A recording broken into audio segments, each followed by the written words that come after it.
Today's episode is about something that so many of us struggle with, and that is how to stop comparing your fertility journey and your timeline to others. Because when you are surrounded by pregnancy announcements and people who are so much further along than you, and seemingly so effortlessly as well, it's easy to feel like you are falling behind, like everyone else's dream is coming true except for yours. But comparison doesn't mean that you're failing. It's showing you what your heart desires the most. And when you can shift from comparison to trust, everything changes. And on today's episode, I want to show you exactly how to do that. Welcome to your journey to fertility. This is the podcast that blends science with spirit to give you all the tools you need as you navigate your fertility journey. I'm your host, Jennifer Edmonds, and for the last 15 years, I've been helping women on their journeys to motherhood and beyond.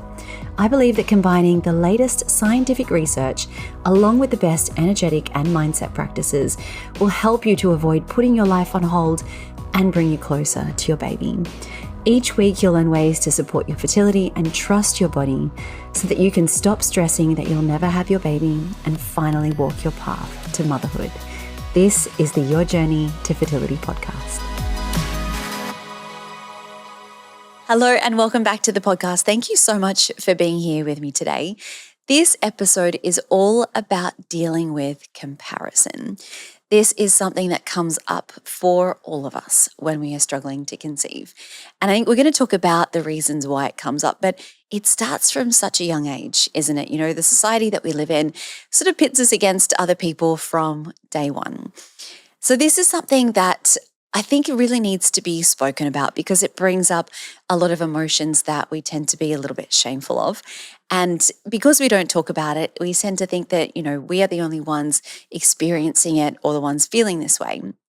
This episode was actually inspired by a beautiful listener who wrote me an email a few weeks ago. And it said, Jen, what can I do to stop this constant feeling that I am left behind? All my friends and my siblings have started or completed their families, and we have been on this journey of struggling to have our first baby for nearly 3 years. I feel like I have nothing left in common with anyone, and every time I see my friends, it's just a reminder of what I don't have. I would love to hear your advice on how to get through this. The trap of comparison, it is such a killer, isn't it? And just talking about it here today, I think is helpful because when we do put these things out into the open, it reduces the shame that often comes up and these awful feelings that we have around jealousy and envy and why do they have what we want and why is it so hard for me and so easy for them? When you feel like everyone else around you is getting pregnant, it is also a really lonely place to end up. And as I hope you are aware now, this is something that happens to so many of us. But when you do end up in this place of struggling to conceive, it really does feel like you are the only one going through it. I also really want to acknowledge how painful so many of these moments are.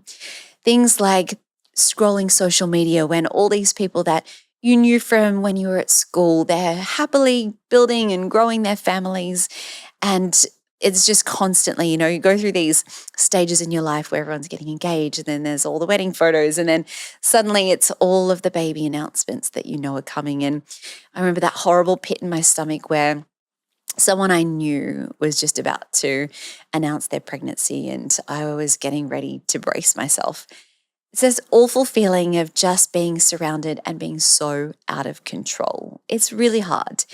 And I think that one thing we don't realize is that comparison is a human response to uncertainty.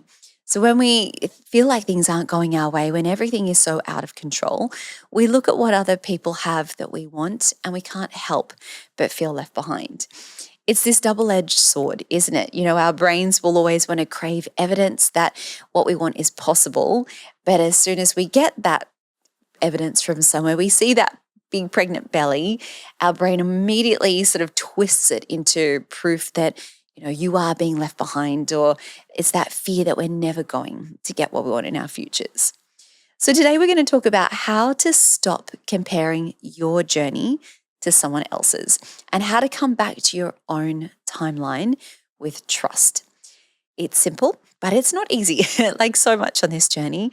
I did an episode a couple of weeks ago on surrender, and I think that this ties in beautifully to that episode. So I would recommend that you go back and listen to that, because being able to surrender into the unknown is a huge part of this. So if you haven't already, once this episode is finished, jump back into that one. Let's begin now by understanding, where does comparison come from and why do we do it? And also know that comparison isn't bad. Like everything that comes up for us, it is just information. And it shows you what you desire most. It really shows you what is important. And whenever we are triggered, it really is like these little gold nuggets that we are uncovering along our journey to show us where we need to do work on ourselves. And we do this comparison trap. It comes up everywhere, doesn't it? You know, from work to relationships to where someone is along their career path with money. It is such a competitive society that we live in. It starts from when we're at school. You know, it's this person came first, this person didn't win. You know, where are we ranked amongst other people? It starts from such a young age and then it carries on. So now we see these perfect lives on social media. We get to experience all of the joys of advertising that is based on fear. You know, how often are you seeing an ad where it's the person with the perfect skin or the perfect hair or, you know, the pregnant belly? So everything that we experience in our world is based on comparison. So it's a very hard thing to get out of, especially as women, I find. Our culture also puts motherhood on a pedestal. And so when others achieve it first, it can feel like we are being left behind. It's something that is so celebrated. And it's not just about the outcome. It's not just about, well, they're pregnant and I'm not pregnant. So that's where all of these horrible feelings are coming from. It is about the loss of so much more than that when we are struggling through infertility, isn't it? It's the loss of identity. It's like, well, who am I if I am not part of the friend group of everyone who's got the 2 or 3 kids? I don't fit in with them. I'm not single, so I'm not wanting to go out and party every weekend. So who am I? I don't fit in anywhere. It's this loss of control, the loss of being able to plan your future and what you thought your future was going to look like. You can plan your job and your career to a certain extent, and even your relationship a little bit as well. You know, we're going to get married in this time. But when you are struggling to have a family, everything goes out the window. It affects all of the choices you're going to make, what work you're going to do. Do you go for that promotion? Do you tell your boss? Do we want to move to this house? Do we need more space? Are we going to book that holiday? So it is this huge loss of identity of what you wanted to be and what you thought your life was going to look like. That feeling of being so out of control when you're told your whole life how easy it's going to be when you want to have children and when you want to start a family. You thought you'd be able to pick your age gap and how many kids you were going to have. That is a huge loss as well. So I want to acknowledge all of that first. And that's why when we compare ourselves to others, it feels so traumatic, because it is. You have been through a lot to be on this journey. I felt so much shame around infertility when I was the one who couldn't do that thing that my body was designed to do. I worked in the fitness industry. I was the healthy one. I was the one helping others get healthier and be the best versions of themselves. I couldn't believe that I was the one that this had happened to. And it's so weird to me now, but I didn't even tell my mum when we started IVF, which is wild because we are so close. And looking back now, it's like, what did I have to be ashamed of? And the answer is nothing. And I hope that if you're asking yourself that question, I hope that you know the answer is nothing as well.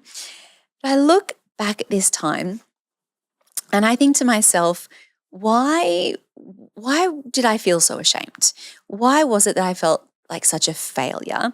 And why was I so desperate to have kids on a certain timeline and then have them so close together? And in my mind, I was going to have, a baby then and a baby the next one after that. Where did that pressure come from? And I think when I look back on it, it all came from me.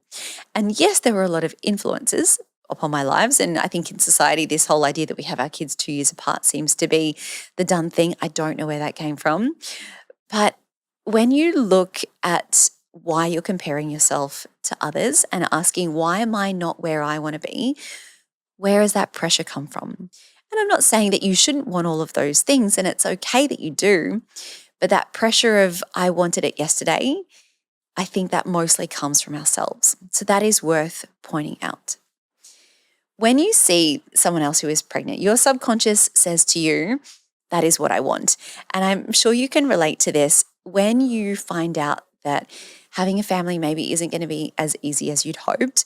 It feels like pregnant bellies are everywhere. Little kids are suddenly everywhere. I've spoken about this before on the podcast, but your brain has this filter called the reticular activating system, the RAS. And the point of this filter is to go through the literally hundreds of thousands of pieces of information that your brain takes in every minute and filters through all of that and shows you what is important, because you wouldn't be able to process everything in your environment. Like, you don't need to know what the color of that car over there is or how fast that person is walking or whatever. But the things that are really important, your RAS then signals to your conscious brain that you need to pay attention.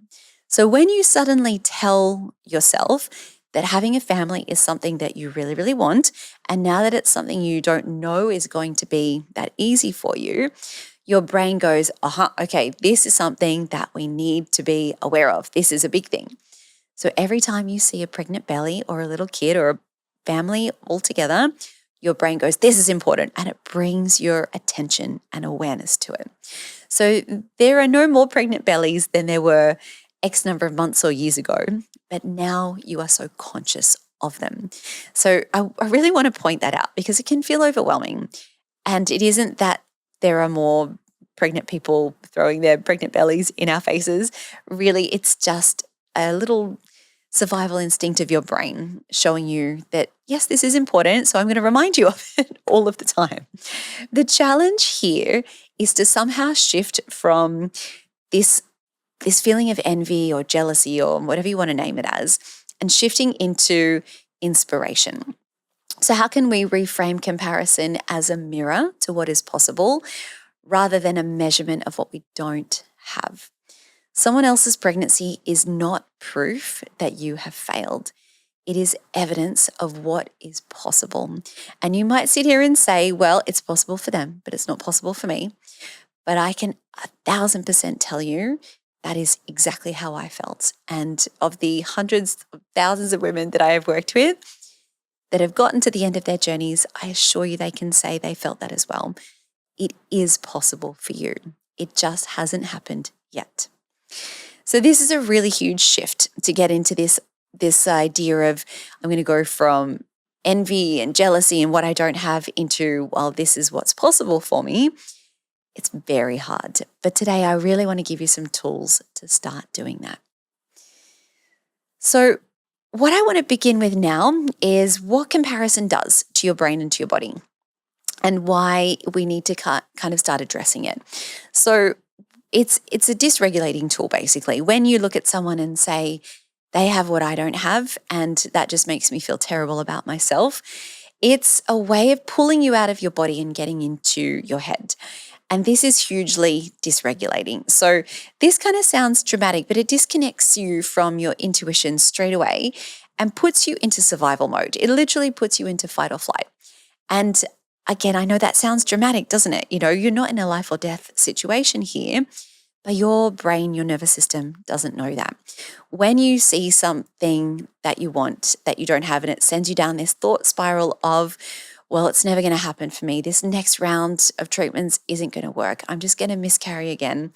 I'm going to be left at the end of my life without the family that I dreamt of. Like that's a lot to get from, this small side of seeing someone else's pregnant belly. So to your brain, it's life or death. So you go into fight or flight straight away, and all of those chemical processes start happening in your body. It creates shame and resentment that your body isn't doing what it's supposed to do, or that you're not keeping up with what you're supposed to do. So I want to gently remind you here, you can't heal or start to find an easier path on this journey from this place of fear and dysregulation. So once we know that it isn't something that you're choosing to do, it is your brain automatically going into survival mode, you can start to kind of separate that. It's not an emotion, it is a physiological reaction that your brain is having to perceived danger. Your poor brain doesn't know that that poor pregnant woman isn't about to chase you and eat you alive. So once we recognize that, I find separating stress from something that's sort of happening because I'm feeling an emotion, but shifting that into something that's happening because my brain is trying to protect me, I find that's really powerful.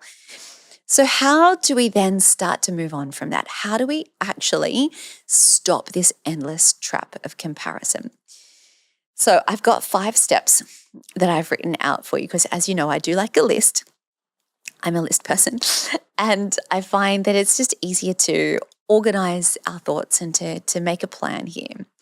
So, step 1 is to be able to name what you're feeling without judgment. So once you have recognized that you're going into this comparison trap, you're spiraling, you're getting dysregulated, like so much of what this healing work is, it's about awareness. So I want you to name what is coming up. I'm feeling comparison right now. I'm feeling left behind. I'm feeling deep envy, feeling fear of the future. I'm feeling angry. I'm feeling frustrated. And then get really petty. Like, there's no right or wrong here. I just want you to get it all out, whether it helps you to write it down or to just name it in the moment. Everything that's coming up, she has what I want. It's so unfair that this is happening to me. Get it all out. Just become aware of it and allow it to be there without judgment, because that is where we start to remove the shame of so much of this. Step 2 is to then anchor back into your body. And here's where your regulating tools start to become really, really effective in the moment. So using breath or whatever it is that helps your body to get out of this, well, I've now zoomed into 20s in the future and I've gone down this horrible fear spiral. What can I do to reconnect to the present? Rubbing your hands together, taking a few full deep breaths, or just remembering something that has happened to you exactly this same day, something that is just going to anchor you into the present and get you a little bit more aware. Step 3 is this word that I don't like to throw around too much on the fertility journey, but it's worth mentioning, is to shift into gratitude. Now, I know gratitude is one of those things that people are like, ugh, I know I need a gratitude practice, but it's very hard when my life is feeling like it's falling apart. I totally get that. So instead of getting to gratitude, a much easier place to get to is neutral. So instead of being like, oh, I'm so grateful for my life in this moment because there's a pregnant person and she's got everything I want. I get that that's a huge leap. But how can we get from dysregulation into neutrality? So I think that is where we can start to, instead of saying I'm grateful, that's where we can start to say, here's a reminder of what is possible for me. I like to use the word possibility rather than hope. I find that's a lot more tangible. It feels a little bit more realistic. But remembering that every woman who has walked this path had these feelings of it's never going to happen until it did. So know that there is so much evidence that has happened before you that this is going to be possible for you as well.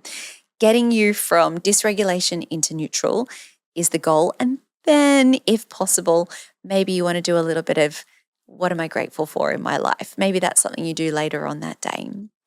Step 4 is to limit triggers with intention within your life. We talk about this a lot, and I did a long episode a few weeks ago around navigating friendships and relationships on this journey. Oh, because it is really, really difficult to navigate the nuances and the complexities of every relationship that is affected by your journey of trying to conceive. But I want you to give yourself permission to really curate your environment with intention. So not with avoidance. It's really easy to go into avoidance and being like, oh, I'm just going to mute the group chat and I'm not going to go to any of these group dinners, or parties that are organized because they're all just going to be talking about families. And it's okay to avoid when we need to. But be intentional with what you are setting up your day with. What are you allowing into your life intentionally? Whether that is curating your social media feed or putting your phone away a little more often, being intentional with who you spend your time with, and really noticing who are the people in your life that fill up your cup and you leave feeling better than when you went into that conversation with that person. And just giving yourself permission to protect your own privacy and peace a little bit more. This cannot be said enough. Step 5 is to then reconnect with your own timeline. If it helps you to journal out a few of these things, I think that is really helpful. One thing that I love doing was to celebrate the little wins. And even now, when I'm having a tough experience in my life, whatever that might be, I like to go back and say, okay, well, I've got this big thing that I'm going through, but what little wins can I show as an example that I'm on the right path? So when I was struggling through IVF, I used to do this because it was a reminder to my brain that all was not lost, that there were still little things happening in my life that were signs of progress. And I just had a list in my notes app on my phone. So for example, I went from having no menstrual cycle at all to then getting my menstrual cycle back and then watching it go absolutely haywire with the stress that was my journey of not being able to conceive easily. So when I found my fertility yoga practice and I incorporated so many of these regulating tools into my life, it was amazing to watch these little things start to change. So I started to make a list of them. This month, I had a 27 or 28 day cycle. I didn't have any PMS. Last night, I fell asleep really easily, which was huge for me. And I would make a list of all of these little things that would happen in my life. And I would look back and I would read through them when I was having a really bad day. And I think this is a beautiful thing to get into the habit of doing because it is a reminder to your subconscious, to your nervous system, that you are creating change and that you are making progress on this journey. And our brains like to be reminded that we are on the right path. And that then shows that RAS, that filter in your brain to keep looking for these signs of progress. So that is super powerful. If you take one thing from this episode, I think it should be that. Other things that you can write down or journal about are asking yourself, where were you a year ago? And how have you grown in that time? And I'm not saying that you need to be grateful for everything that you've been through in that time. There are going to be things that have happened and you say, well, these were just really hard and really difficult. And I don't have to be okay with them. But what have I learned from them? What have I then been able to recognize in my life needs to change? Or what have I been able to bring into my life because I've now been on this journey? Maybe you've met some amazing people that you never would have met otherwise. I'm not saying again that you have to be grateful for everything, but how has this journey been able to help you in little tiny ways? That I think are those like little cracks that start to open the doors to a lot of change. And the other thing I would invite you to journal around is what is happening for me right now that I couldn't see before? So what are some of the things that perhaps needed to change in your life and you didn't realize it until you went through something difficult like this journey of infertility?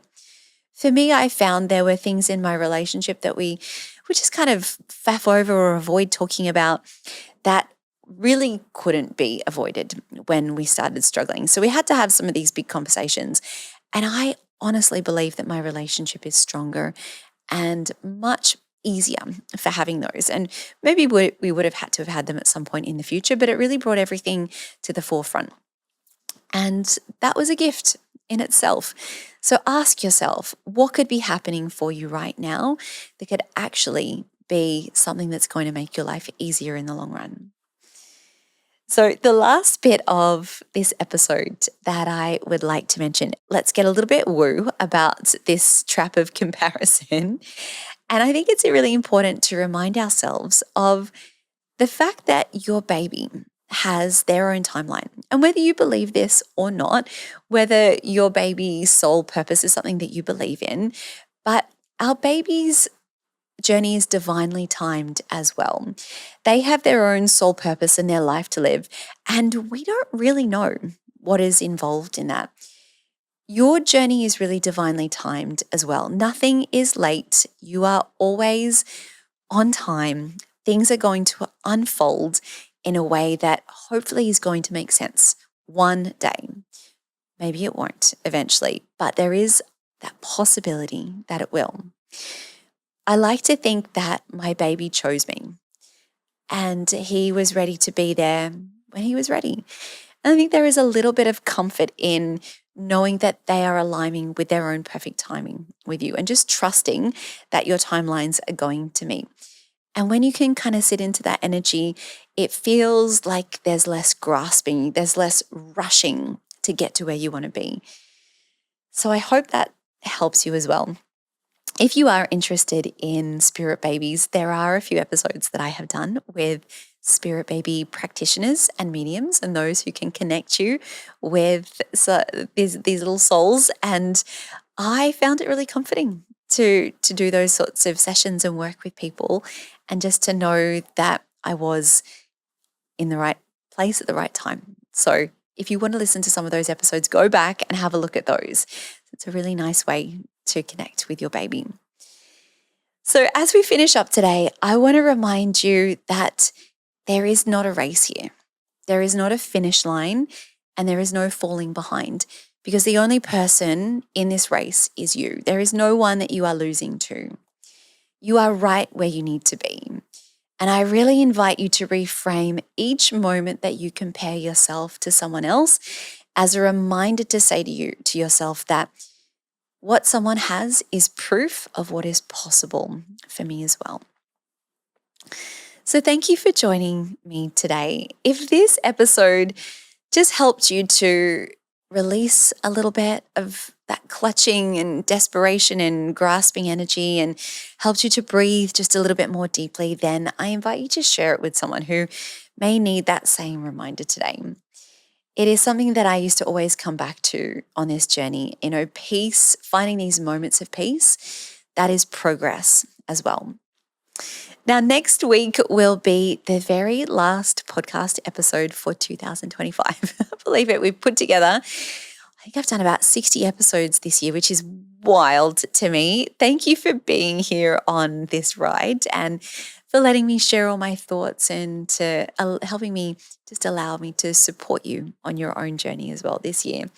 Next week on the podcast, I have something a little bit different in store for you. I'm going to be sharing some of the parts from my own journey as a way to help leave you with a little bit of hope as you go into that Christmas and New Year period, which I know is such a difficult time for so many of us. So I hope to have you back next week with me for that episode. But until then, I am sending you all of my wishes as you continue your own journey to fertility.